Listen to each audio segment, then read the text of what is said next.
Hey everyone, hopefully you're well and good. Welcome back to Sheff Utd where I talk on another Premier League game week and predict another Premier League fixtures in detail. So do let me know your predictions, your opinion and do smash the like and subscribe. First game of this game week between Palace and Liverpool at Selhurst Park. Roy Hodgson under a bit of pressure now because they're not getting the result. They're slowly getting dragged in near to the relegation zone, still far, but a bit near. And overall, they're struggling for goals. Eze is injured now, and then it's Olise is back, but Eze is injured. Edouard, it's not like they have enough goals in the attacking department. Defensively, they're leaking goals now, and it's not going good for Palace right now. While you go to Liverpool right now, against Fulham, they showed their attacking department, their fantastic goal scoring ability, and against Sheffield, they shown their defensive ability. And Liverpool this season have been solid, whether Virgil van Dijk, whether Mohamed Salah, whether the midfield in Slosby, and Endo has done his job whenever required for the lower money he was joined. Liverpool are a solid side, and I think they are very well in the title race. I still think they need to do some job in the January transfer window to compete with City and Arsenal, but they've got more than enough to be in the title race, and I think it's going to be a comfortable win for Liverpool. I can't see a thrashing, but I think a comfortable win with Palace not offering too much attackingly. So I'm going with Liverpool 2, Crystal Palace 0, win for Liverpool at Selhurst Park. Another big game for Wolves. They have been shafted by VAR this season. Gary O'Neill has done an absolute splendid job. They have been shafted by VAR. Otherwise, they would have been fighting for European spots. But what a season they're having. And what a job Gary O'Neill is doing. But Nottingham Forest has a type of size where Wolves have struggled this season. So it's going to be really interesting what Gary O'Neill does in this game. I still believe Wolves struggle for goals. While you go on to Nottingham Forest, they have lost Evinui, their goal scorer. That's a bit of concern now due to injury. Steve Cooper, this could be his last game. He has been given one game to save his job. He has done a splendid job in Nottingham Forest and should be always remembered. Love for that. It was so good to see Nottingham Forest giving him all the support and love, because I think it's so easy right now in today's modern time. Put everything on the manager, just sack him, but the players always get a free pass. In this match, we have to see what Nottingham Forest players have in for Steve Cooper, because they have still enough quality to not get beaten 5-0 by Fulham. I think Nottingham Forest, even though Evinui have enough quality, and I think in this match we'll see whether they want to be with Steve Cooper or not. And I can see a fight by Nottingham Forest, a defensive solidity, and I think Nottingham Forest will struggle for goals. They're going to be a bit deep setback, and this is why I can see a 1-1 draw in this game. These are the sort of games where Wolves struggle, and I'm backing Nottingham Forest to at least get a point out of this game. So Wolves 1, Forest 1. Brighton versus Burnley, a very big game for both sides. For Brighton, it's about continuing the momentum now. They are slowly getting above the league again, and they've had their own injury crisis, but even then they're doing really well. So credit to them, they're such a well-run club. They still have so much attacking quality. Ferguson, Pedro, Mitoma, Edingra, they're still a very good side. While Burnley, they got a much needed win against Sheffield last week in a 5-0 win. But in this game, they again lost to Wolves 1-0. And again, the same old problem with Burnley that I always find when they play is defensively, they're still very weak. Attackingly, yes, they scored 5 against Sheffield, but Sheffield are the worst in the league. They're still like not one of the best attacking sides. They struggle for consistency. And when you go away to Brighton at the MX Stadium with the attacking quality Brighton have got, I just can't see them surviving. With the injuries, I can't see Brighton at their best. But I think Brighton will have more than enough for Burnley. I'm going with a 3-1 win for Brighton. Burnley will score, but I think Brighton will have enough in this game for Burnley and the defense. So I'm going with Brighton 3, Burnley 1. Chris Wilder is back at Sheffield United, and they put a very spirited performance against Liverpool. They lost 2-0, but it was a very spirited performance at Sheffield United from the absolute torture that they put against Burnley. Absolute horrific one they put against Burnley. But still they lack goals. I still think defensively they're not really solid. So this is a big game for Sheffield, the dream to stay in the Premier League this season. While you go to Brentford, they've had a really good season under Thomas Frank, but they have had their own injury crisis, and now Mbeumo could be out for some weeks. Is going to be a problem. They lost Tony earlier in the season due to suspension. Rico Henry is out as well, and now you've got another big injury in Mbeumo. I just don't think they have enough goals without him, enough creativity without him, and it's going to be a problem. But one thing that they could be happy is that this is a sort of fixture where they can, even with Mbeumo, at least expect a draw. And I think Sheffield are going to be strong at home defensively, but I still don't see too much goals. Brentford will struggle with Mbeumo. I can literally see a 1-1 draw in this game, with stalemate, I think, not being a bad result for any side, especially Brentford. Two of the most informed sides right now in the league collide at Old Trafford. With all the negativity around Ten Hag and United, they are still having a very good form in the league. You put the Champions League aside, the league form has been really good of late. And then you go on to the performance against Chelsea, they battered Chelsea. Even as a Chelsea fan, I have to be honest, they should have been 6-1, 5-1 up by half time. But that also shows, not being any salty or something, it also shows a bit of weakness for United, that the attackers right now, you can say Bar Garnacho or Anthony played well, but in terms of goal scoring, they're struggling for form. While they play a Bournemouth side who earlier in the season were showing good identity in the new manager, but they weren't getting the goals and the result. But Bournemouth stuck by him. They gave him patience, and now you can see the results. They are playing some great stuff. They're scoring goals. But even with Bournemouth, even they sometimes are not an absolute clinical side, and this is why this is a really good match. But I think being at Old Trafford with the quality Manchester United have got, I just think they'll have enough to nick this game.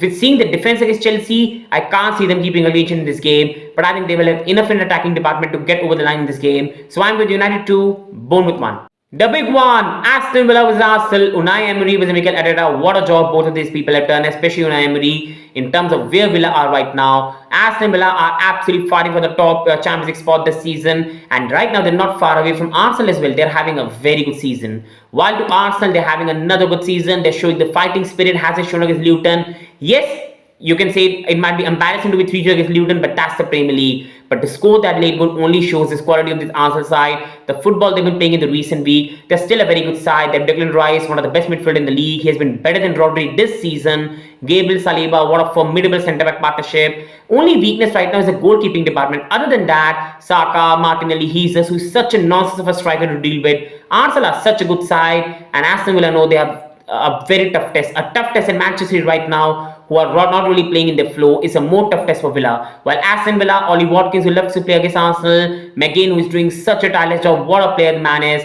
You go on to Kamara having such a good season and such a good player. Douglas Luiz, above 100 million valuation now, such a good player. You go on to defense, Eric Konsa, Pau Torres, the keeper, Emilio Martinez, one of the best in the league. You go on to Leon Bailey, players like Moussa Diaby. They have so much quality, Aston Villa, and it's going to be a tough game. The only game they lost to at Villa Park under Emery was Arsenal, Jorginho scoring a late goal.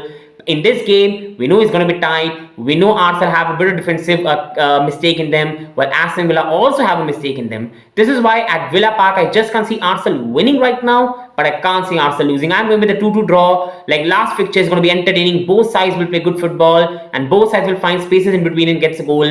I'm going with Aston Villa 2, Arsenal 2 in a very good game of football. The treble winners, Manchester City, travel away to Luton. Luton are having a very good season overall. Not the best, but in terms of what people are expecting of them, they've really done well. They've fought against Arsenal, fought against Liverpool, fought against Tottenham, and they have overall been really, really good this season. They've fought at Old Trafford as well. And they were unlucky against Arsenal in the end, but it happens. But they're still a solid side who are going to give their all, while they play a raging Manchester City, who are in a very poor form. Now see, it's not going to be straightforward. This is not the Manchester City in terms of the players' availability, in terms of the flow that they are playing in, that suddenly they're going to go there and thrash Luton 4-5-0 like they earlier used to do. Because with City, I see a bit of structural issues. Like Rodri is back for this game, but even then, they're struggling for creativity right now. Alvarez, for me, is not a proper midfielder. They haven't properly replaced Mahrez and Gundogan. As much as I love Kovacic, he's not the creative force. You go on to Matheus Nunes, he's not been that good so far. And then you go on to KDB, is a big miss. To have him injured so far this season is a big miss, and they've lacked the creativity. But I think Luton Town also in the big games, they should have been out of sight against Liverpool. They should have been 3-4-0 down. They should have been 3-4-0 down by Tottenham against 20 minutes.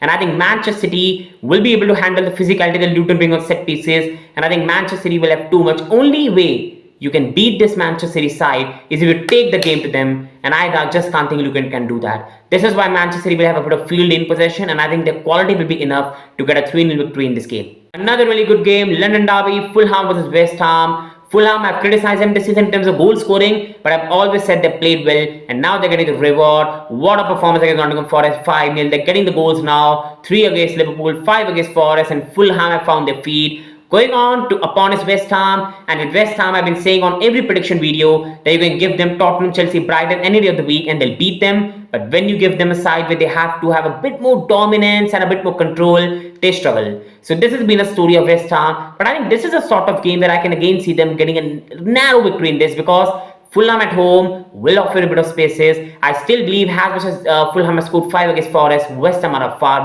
better side than Forest. They're going to be defensively solid, and I think Fulham won't score more than 1. And on the counter, Bowen, you've got player like Kudus, I've just forgotten the name, really sorry. And then you've got set piece quality in Suchek, Ward-Prowse delivering the set pieces. I just think the quality of West Ham is enough, and I'm going with a narrow 2-1 win for West Ham in this game. We travel away to Goodison Park, Everton versus Chelsea, and we never do well there. After the humiliation at the hands of Manchester United, this is the worst sort of fixture we could have asked for. And see, I'm not a Chelsea fan that's going to come here and throw my toys out of pram. And this is not me journalizing, just giving my opinion that I'm not going to be one of them because, see, I know what's going to happen, and even I know it's going to be defeat in this game. And if there's a win, I'm going to be very positive. But I'm absolutely on bus with Pochettino on this process because I knew straight away what was going to be expected. I knew Todd Bowley is building a young project for profits in the future for sustainability. Right now, it might look like 1 billion, but in future, our wage is going to be less. We're going to these young players will develop. They will save cost in future. So I knew it's going to take time. These are young 20-year-old kids who have to learn to go away at cold night in St. James Park, cold night in Manchester, cold night in Goodison, and learn it the hard way. I can't expect them to go at these places and dominate the sides. And I think it's going to be a tough learning phase for these youngsters. And there's no point in sacking a manager because no one will improve it straight away. Everton are a solid side who beat Newcastle 3-0. They are strong, they are physical. Harrison attackingly such a good player. McNeil is having such a good season, man. The Korean guy midfield is going to be tough to stop. Tarkowski at the back. Pickford is such a goalkeeper. I just can't see us winning in this game because I can see us attackingly threaten them through Sterling, through Palmer, but we just don't have the finishing instinct. And then defensively, I just can't see a midfield of Enzo Caicedo physically handle these players. And then you go on to Gallagher. Yes, Gallagher can press Decore, press Guy, but where is the goals going to come from? So I will be very happy if we can win at Goodison Park, but I just can see a lose in this game. And even after that, not going to throw my toys at the pram. I'm still very calm with the process.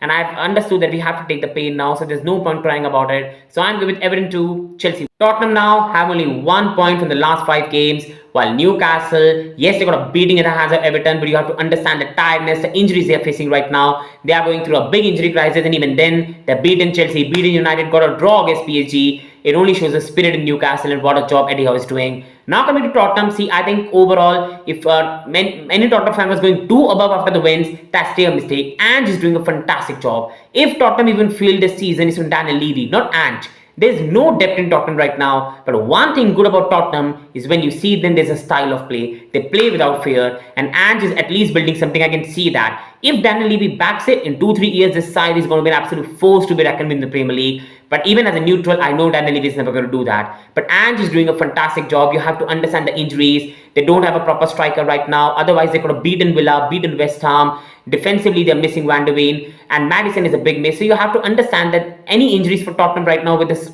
small depth they've got is going to be big. While Newcastle, they still have enough quality. They're missing Wilson, they're missing Barnes, they're missing Dan Burn, they're missing Botman, Pope is out now. So even they are in a big blow. They're tired as well, and now playing Tottenham as well is going to be tiredness. But where this fixture can work in Newcastle favor is this is a side who are going to play their philosophy, whether they are 2-0 up, whether they are 2-0 down. And this is a side where Newcastle can sit back and counter. This is why I can't see Newcastle win this game due to a lot of injuries, but I can see them get a draw in this game. They're going to hit Tottenham at the counter and get goals, but I think Tottenham as well are going to get goals in this game, but not enough due to not having clinicality up front. So I'm going with Tottenham 2, Newcastle 2.